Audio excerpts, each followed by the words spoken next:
ঠিক আছে? ইনশাআল্লাহ ঠিক আছে। হ্যাঁ, ঠিক আছে। আগের তুলনায় কেমন হয়েছে? তুমি যেমন চেয়েছো হয়েছে? জি জি মাশাআল্লাহ। জি আসসালামু আলাইকুম, আমি doctor Mohammad Shariful Islam, plastic and aesthetic surgeon. আমরা রাইনোপ্লাস্টিক করেছিলাম আজকে থেকে 7 দিন আগে। 7 দিন পরে আমরা একটু ড্রেসিংটা খুলে পেশেন্টকে সরাসরিভাবে দেখাচ্ছি। তো আপনার যদি পাশের ছবিটা আমরা স্ক্রিনে আমরা দিয়ে দিব, আপনারা দেখতে পাচ্ছেন। এটা হলো যে পেশেন্টকে আমরা দেখাচ্ছি, আর আগের ছবিটা আমরা হলো পাশে দিয়ে দেব। তো আমরা এটা কার্টিলেজ নিয়ে করেছি, আমরা কানের পিছনে কার্টিলেজ নিয়েছিলাম, তাই তো? আমরা যেটিকে বলা হয় অরিকুলার কার্টিলেজ। আমরা এই যে এখানে দেখেন হলো সেলাই আছে, সেলাইটা আমরা আরও 7 দিন পরে কাটবো। এখান থেকে কার্টিলেজ নেওয়ার একটা সুবিধা হলো এখানে কোনো দাগ থাকবে না, কোনো বোঝা যাবে না, কোনো রেসিডুয়াল ইফেক্ট থাকবে না যে এখান থেকে আমরা কার্টিলেজ নিয়েছি। তো প্রবলেম একটাই হলো যে এখান থেকে কার্টিলেজটা খুব অল্প পরিমাণ পাওয়া যায়। আমরা এখান থেকে নিয়েছি এক পাশ থেকে।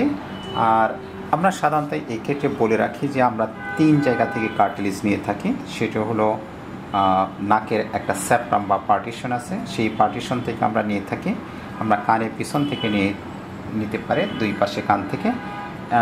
এরপরও যদি কখনো দরকার হয়, দ্যাট ইজ খুব বেশি পরিমাণ দরকার হয়, তখন সাধারণত আমরা বুক থেকে নিয়ে থাকি, সেটাকে আমরা কোস্টাল কার্টিলেজ বলি।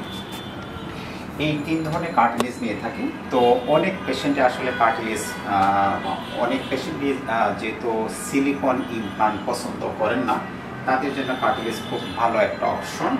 তো ও সিলিকন কোনোভাবে চাচ্ছিল না, তাই তো? ও সিলিকন চাচ্ছিল না, সে কার্টিলেজ দিয়ে করবে। তো কার্টিলেজ দিয়ে করলে একটা সুবিধা হলো, বেশ কয়েকটা সুবিধা হলো, যে এই কার্টিলেজটা যেহেতু নিজেরই কার্টিলেজ, সেই ক্ষেত্রে এখানে কোনো সাইড ইফেক্ট নাই, টোটালি নাই তেমন।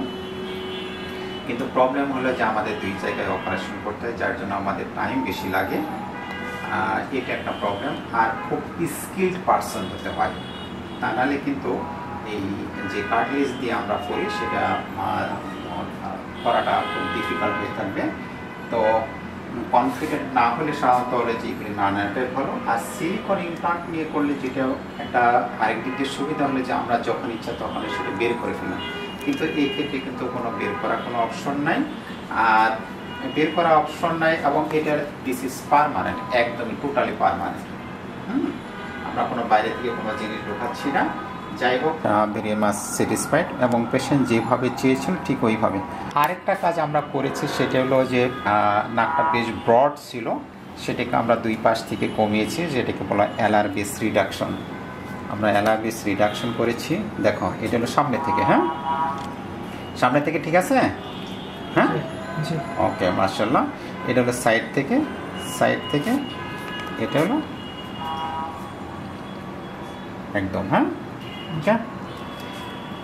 তো আলহামদুলিল্লাহ, patient is very much satisfied. Result পাইছো সেটা খুব স্যাটিসফাই। আমার নাকটা একটু দাবানো ছিল, এদিকে মোটা ছিল, সো আমার এদিকে তো 2-4 কেটে সেলাই করে দেওয়া হয়েছে, এবং উপরে টিপটা একটু উঁচু করে দেওয়া হয়েছে। সো আগের থেকে অনেক সুন্দর হয়েছে। সো আমি স্যারের ব্যবহার বা এখানকার স্টাফ সবার ব্যবহারে খুবই খুশি। সো আপনারা যারা দেখতেছেন নিশ্চয়ই আসবেন, যাদের সমস্যা সমাধান করার ইচ্ছা আছে অবশ্যই স্যারের সাথে আসবেন, কথা বলবেন, দেখবেন আপনাদেরও ভালো লাগবে।